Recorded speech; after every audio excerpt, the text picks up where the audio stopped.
O Instituto Nacional do Seguro Social aqui do Amazonas apresentou hoje um balanço do pagamento do seguro-defeso aos pescadores do estado. O órgão apontou ainda uma redução de 20 mil benefícios por conta de fraudes no processamento dos cadastros. Vamos ver. Seguro-defeso pago aos pescadores artesanais pelo INSS entre 15 de novembro e 15 de março do ano seguinte dá direito a 4 salários mínimos durante os 4 meses de proibição da pesca de 8 espécies que estão em período de reprodução. Só em 2017, 77 mil pessoas deram entrada no requerimento junto ao órgão. Este ano caiu para 57 mil. 20 mil pedidos foram indeferidos. O número de requerimentos indeferidos pelo Instituto Nacional do Seguro Social se deu por conta de fraudes de pessoas que se passavam por pescadores para receberem o benefício do governo federal. Escutávamos diversas pessoas falando que mototaxistas recebiam seguro-defeso e hoje é impossível, até porque o INSS a cada ano, a cada mês vem aprimorando o Cadastro Nacional de Informações Sociais. O seguro-defeso veio para o INSS para a gente processar esses requerimentos, para a gente enquadrar melhor a concessão desses benefícios e nós estamos enquadrando. Desde o ano passado, o INSS passou a realizar o processamento em todo o país por meio eletrônico. Aqui no estado, 137 entidades de pesca que receberam treinamento já realizaram o cadastro dos pescadores direto no sistema. O diretor executivo do órgão no Amazonas apresentou um balanço dos benefícios pagos aos pescadores. Até o fim deste mês, cerca de 209 milhões de reais devem ser injetados na economia. Quero dizer que esses 57 mil requerimentos representam injeção de mais de 210 milhões de reais nos 62 municípios do estado do Amazonas, agora no próximo dia 20. Sobre as possíveis fraudes e por conta da Operação Traíra do Ministério Público Estadual que investiga uma rede de corrupção na Federação dos Pescadores no ano passado, o diretor executivo informou que qualquer irregularidade é encaminhada à Polícia Federal. Para evitar danos, um novo sistema mais seguro vai ser implantado e trazer mais segurança aos beneficiários. A plataforma já está em teste lá na Paraíba. Nós estamos trabalhando para trazer o piloto em maio ainda aqui para Manaus. Mas o seguro-defeso já de 2018 e 2019 será, sim, processado de forma automática. E apenas as pendências serão resolvidas nesses grupos de trabalho que a gente monta para poder processar o seguro-defeso dos pescadores e pescadoras do estado. A Assembleia Legislativa do Amazonas realizou hoje mais uma audiência pública para tratar da mineração na região do Rio Madeira. A principal discussão é sobre a suspensão em dezembro de licenças ambientais concedidas pelo Instituto de Proteção Ambiental do Amazonas para a extração de ouro no Rio Madeira. O Ministério Público Federal argumentou à Justiça que o IPAAM não tem competência para conceder as licenças, por se tratar de uma atividade que resulta em significativo impacto ambiental e atingir 2 estados da Federação, Amazonas e Rondônia. Nós estamos recorrendo, acredito que os garimpeiros também, mas o que nós precisamos hoje é de controle sobre os aspectos ambientais. Nós não podemos fazer estudos prévios, porque é um garimpo que tem mais de 4 décadas. Nós não podemos aguardar que o governo federal repasse ao Estado aquilo que o Estado já vinha fazendo como atribuições suas. O que nós precisamos é que a Justiça se manifeste. A audiência pública realizada esta manhã na Assembleia Legislativa do Estado foi para tratar da decisão judicial em desfavor das organizações cooperativistas existentes no extrativismo mineral artesanal no Estado e os danos pela prática ilegal de garimpo. Toda atividade garimpeira do Rio Madeira está suspensa por determinação da Justiça. Então, consequentemente, aqui ocorre de maneira ilegal, fomentando novamente ou realimentando o crime organizado que sempre se apropriou da atividade e gerou tanta negatividade na visão social mais comum sobre a dependência. No Alto Solimões ou no Alto Rio Negro, onde existe garimpo ilegal, 1 grama de ouro custa em torno de R$90. 1 grama de ouro em Manicoré, do mesmo ouro, custa R$130. O garimpeiro perde R$40 numa grama de ouro porque o garimpo é ilegal.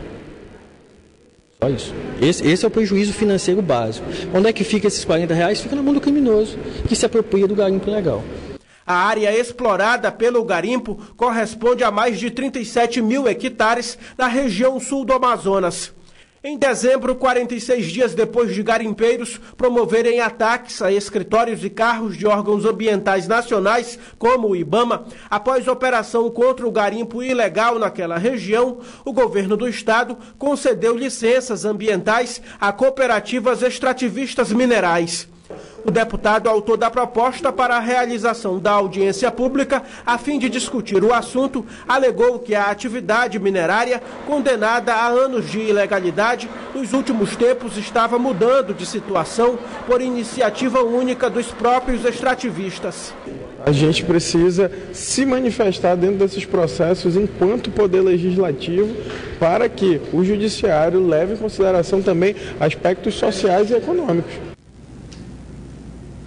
A faixa exclusiva para ônibus da Avenida Torquato Tapajós está liberada para a circulação de todos os tipos de veículos. A medida foi tomada pela Prefeitura de Manaus por conta da obra na Avenida Djalma Batista, que está com um trecho interditado desde a última sexta-feira. O repórter Orestes de Taif está nesse momento na Avenida Torquato Tapajós e tem informações do trânsito no local. Boa noite, Orestes. A tática de liberar a faixa liberada aí na Avenida Torquato Tapajós deu resultado para o trânsito? Boa noite, Neto Cavalcante. Boa noite a você aí de casa que nos dá o prazer da audiência, Neto. Parece que a medida de liberar a faixa azul aqui na Torquato Tapajós tem dado resultado, apesar de em alguns momentos a gente perceber nesse horário de pico alguma lentidão, mas o motorista mesmo assim não encontra nenhuma dificuldade para acessar os bairros da zona norte da cidade. O trânsito, como sempre nesse horário, é mais intenso de um lado, que é o lado do sentido centro-bairro. A gente vai pedir para o repórter cinematográfico Henrique Farias mostrar para a gente esse trânsito. Agora um pouco mais calmo, mas sempre dá uma parada aqui nesse lado de quem vem do centro para a cidade. A faixa liberada aqui na Torquato Tapajós, ela foi liberada nos dois sentidos e a medida visa justamente isso. Ela visava liberar o fluxo de veículos na Torquato Tapajós, que é a avenida que recebe o tráfego de veículos de quem vem da Avenida Constantino Neri e também da Avenida Djalma Batista. A preocupação com o trânsito na cidade era justamente grande por causa da obra de drenagem ali na Djalma Batista, que é uma obra que aparentemente seria resolvido em pouco tempo, mas até hoje ainda não foi resolvida e claro, o trânsito interditado, e isso faz com que o motorista migre para outras rotas alternativas aqui da cidade, e a Torquato Tapajós, que recebe um grande fluxo, conseguia ficar congestionado por causa desse desvio ali na Djalma Batista, e agora o trânsito fluindo normalmente por causa da liberação da faixa azul, Neto. Servidores da saúde, mais uma vez, realizaram manifestação em reivindicação ao aumento salarial referente à database, além da instalação de mesa negociadora que foi desativada no governo Melo.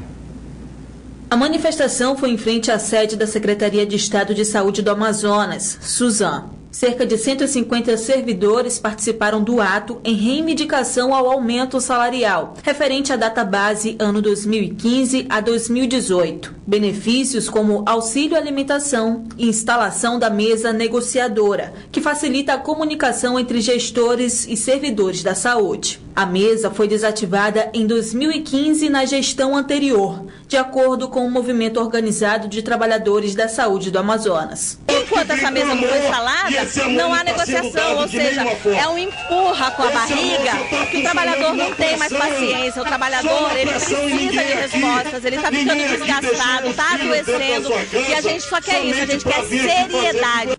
A Isadora, que é enfermeira em um CAIME na zona oeste de Manaus, diz que até para realizar atendimento é complicado por falta de estrutura. De mais de dificuldade é o atendimento de urologia. Nós temos pacientes que ficam mais de um ano aguardando a consulta para fazer diagnóstico, entendeu? Ou tem outros exames como o ultrassom, que é demorado. Nós temos ressonâncias magnéticas que tem uma demora muito grande. E com um salário abaixo do que deveria ser pago, é difícil até para manter as próprias necessidades. Eu estou com filhos meus que estão em situação de saúde prejudicada, porque eu tive que cancelar meus planos de saúde, porque eu não tenho mais condições de pagar. Eu perdi o meu carro, porque eu não tenho mais condições de manter. Estou indo para o trabalho a pé, ou então com a condução dos meus filhos.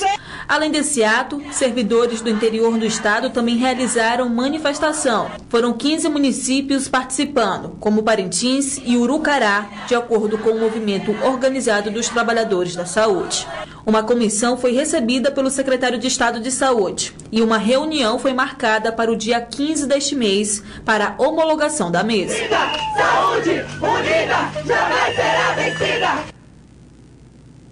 Subiu para 9 o número de casos investigados de sarampo pela Fundação de Medicina Tropical. A informação foi confirmada agora à tarde pela Fundação de Vigilância em Saúde do Estado. À tarde estavam internados 6 pacientes, um adulto e 5 crianças com suspeita de sarampo. No final da tarde subiu para 9 casos suspeitos, com a internação de mais 3 pessoas. Os pacientes estão em alas isoladas e recebem tratamentos específicos de combate ao vírus do sarampo. São pacientes que são internados, que são tratados com as medidas de suporte, já que não existe um tratamento específico, dar um suporte para que o paciente possa não ter complicações, do sarampo, principalmente as infecções bacterianas secundárias.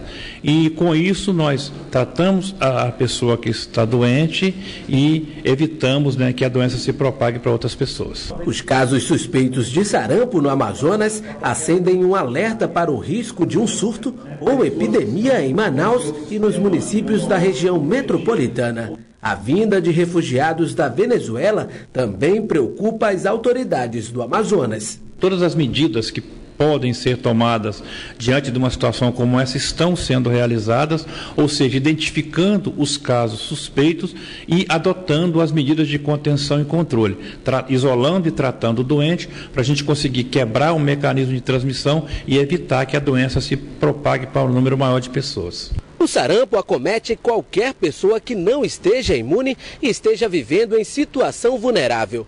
O vírus se manifesta principalmente em crianças que apresentam um quadro de desnutrição. A aglomeração de pessoas em situação de risco também pode facilitar o potencial epidêmico da doença. Bom, o diagnóstico ele é fundamentado na clínica, na epidemiologia e principalmente nos exames laboratoriais.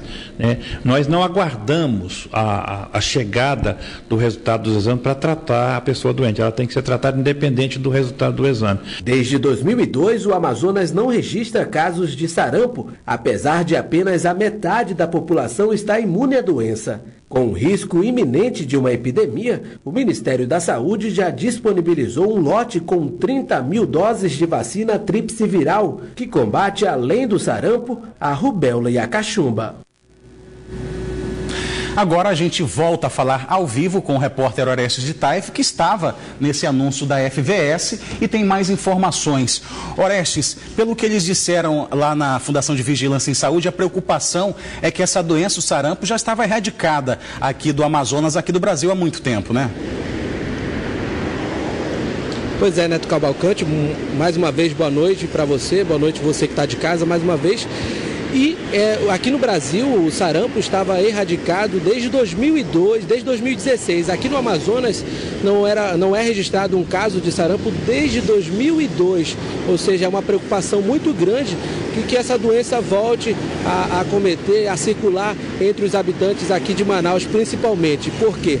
O país vizinho Venezuela está mandando alguns moradores aqui para o Brasil e esses moradores estão muito desgastados, estão às vezes desnutridos e as autoridades justamente sabem que esse é um público muito vulnerável ao sarampo, que é uma doença que acomete principalmente em pessoas que têm essas características, que estão em situação de risco. E os 9 casos que estão em suspeitas aqui em Manaus estão sendo investigados pelos profissionais de saúde lá da Fundação de Medicina Tropical. O exame, o diagnóstico completo para saber se essas pessoas de fato estão com sarampo ou não. Saem 30 dias, eles estão sendo medicados e tratados como se tivessem com sarampo por causa dos sintomas que eles apresentaram. Essas pessoas, entre elas 5 crianças e vários adultos, também estão sendo tratados porque apresentam manchas pelo corpo e também um quadro muito grande de febre. Mas as autoridades aqui de Manaus estão preparadas, fizeram um plano para receber os refugiados, porque a preocupação é de que um grupo de 180 refugiados que vem aqui para Manaus, eles possam, por exemplo, estar contaminados com o sarampo, e aí isso geraria prejuízos e transtornos para quem está aqui em Manaus. Lembrando que esse grupo que vem deve chegar ainda esse mês aqui em Manaus, mas as autoridades de saúde estão monitorando e vão monitorar esses refugiados para que nada seja constatado, e se for constatado, seja isolado e também seja tratado aqui em Manaus. Neto Cavalcante. Ok, Orestes, muito obrigado pelas informações. E agora vamos saber como é que vai ficar o tempo nesta terça-feira em Manaus e em alguns municípios do interior do estado. Em Manaus, a previsão é de sol e aumento de nuvens pela manhã e pancadas de chuva à tarde e à noite. As temperaturas variam de 24 a 33 graus. A mesma previsão para o município de Altazes, na região metropolitana, onde as temperaturas variam de 25 a 34 graus. Em Santa Isabel do Rio Negro, a previsão é de tempo ensolarado, sem previsão de chuva o dia todo. Temperatura mínima de 24 e a máxima de 33 graus. E em Apuí, a previsão é de tempo nublado com chuva durante o dia. As temperaturas variam de 23 a 32 graus. Chegou a hora do Band Cidade fazer uma conexão com Brasília por meio de parceria com a TV Câmara. Você confere agora material com a agenda da semana produzido para as redes sociais do Congresso.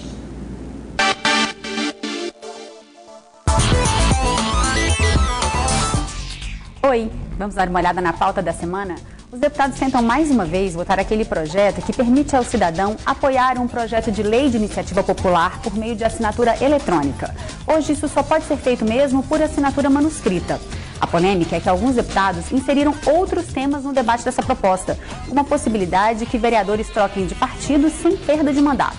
Semana passada teve muito debate sobre isso. Agora os deputados tentam resolver esse impasse.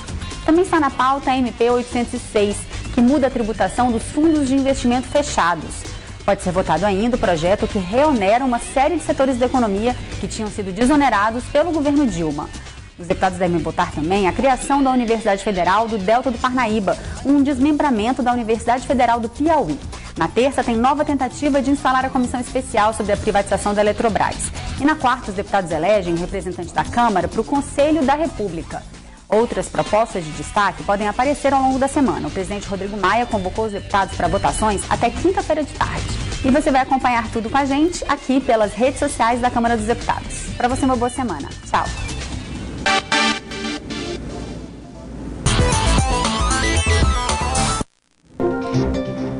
A segunda rodada do segundo turno do Amazonão movimentou os fins de semana com jogos no interior e aqui na capital. Vamos aos resultados. Sábado, no Estádio da Colina, o Gavião do Norte não tomou conhecimento do Galo da Praça da Saudade. Manaus 2, Rio Negro 0. Ainda no sábado, em Manacapuru, o Princesa dos Solimões derrotou o CDC Manicoré pelo placar mínimo, 1-0. Já no domingo, no Estádio Carlos Amit, em Manaus, o Leão da Vila Municipal derrotou de virada a equipe do Leão da Velha Serpa. Nacional 2, Penarol de Itacoatiara 1. Fechando a rodada no domingo, com portões fechados, o Estádio Gilbertão, em Manacapuru, foi palco da primeira vitória do Tufão na competição. Fasti Clube 0, São Raimundo 1. Jovens atletas da luta olímpica do Amazonas treinam duro para participar de mais uma competição nacional. É o Campeonato Brasileiro Cadete, que vai ser realizado no Rio de Janeiro e que pode dar vaga para competições internacionais. Todos esses lutadores sonham em ser atletas de muito sucesso e representar o Amazonas e o Brasil em competições importantes. Para isso, o esforço é grande. A rotina é de muito treino, preparo físico e dedicação ao esporte. Eles também precisam conciliar as atividades do dia a dia com os treinamentos. No tatame, os atletas do Centro de Alto Rendimento da Amazônia intensificam os treinos para participar do Campeonato Brasileiro Cadete de Luta Olímpica de 2018. 15 adolescentes amazonenses com idades entre 15 e 17 anos viajam ao Rio de Janeiro no próximo dia 23 para disputar a competição nacional. Os vencedores do torneio terão a oportunidade de enfrentar o número 1 do ranking nacional em seletiva que garantirá vaga para o Pan-Americano e as Olimpíadas da Juventude na Guatemala e na Argentina, respectivamente. O Brian, de 17 anos, é um dos atletas que treina firme para o Brasileiro de Luta Olímpica. Eu sou bicampeão amazonense, sou tricampeão dos Jogos Escolares, sou bicampeão dos Jogos Escolares do Brasil, sou medalha de prata no Sul-Americano, o atual campeão dos Jogos Sul-Americanos, sou titular da Seleção Brasileira na categoria até 55 quilos. Bom, minha expectativa para o Campeonato Brasileiro é manter minha vaga na Seleção Brasileira, ser campeão mais uma vez e classificar minha vaga para o Pan-Americano, para disputar as Olimpíadas da Juventude. Então nossos treinos são muito fortes, muito preparo físico, muita técnica e muita luta, para a gente chegar lá e ser campeão, se Deus quiser. Para a Federação Amazonense de Luta Livre Esportiva e Luta Olímpica, a expectativa é colocar pelo menos 5 atletas na seleção da modalidade. E a preparação está intensa, já são 3 meses aí de preparação para essa competição. Na verdade, tem atletas que estão se preparando há 4 anos para essa competição, porque esse ano é ano olímpico, então nós estamos aí 3 anos no ciclo com os atletas da seletiva da juventude, o qual nós estamos participando dessas seletivas há 3 anos e nós estamos nos preparando para nos classificarmos para as Olimpíadas que vai ser realizado esse ano na Argentina. A viagem dos atletas vai ser com o apoio do governo do estado por meio da Secretaria de Juventude, Esporte e Lazer. Primeiramente, é de fundamental importância a participação desses atletas em campeonatos nacionais e internacionais. Não só para adquirir experiência, para fazer a troca de muitas vezes a própria cultura, né? Isso faz com que o atleta cresça emocionalmente, profissionalmente e enquanto atleta. Não tenho dúvida que aqui nós temos inúmeros talentos e nós temos estado apoiando diretamente a luta olímpica e não só a luta olímpica, mas as outras modalidades que tem lá a sua prestação de contas em dia. Então nós temos reforçando aqui o apoio do estado enquanto patrocinador, por exemplo, de passagens aéreas. Desde que a federação esteja com a prestação de contas em dia e nos justifique a participação desses atletas com rankings, com medalhas, é de fundamental importância que a gente apoie. O Band Cidade fica por aqui, mas você pode acompanhar outras notícias nas redes sociais, Facebook e Twitter da Band Amazonas. Para saber mais da programação e bastidores, é só seguir a Band Amazonas no Instagram. Para rever nossas reportagens, acesse o canal da Band Amazonas no site youtube.com. Sugestão de reportagens, vídeos, fotos e sua opinião, mande para o nosso WhatsApp. O número é o 99205-1478. Fique agora com as principais notícias do dia no Brasil e no mundo com o Jornal da Band. Uma boa noite para você e até amanhã.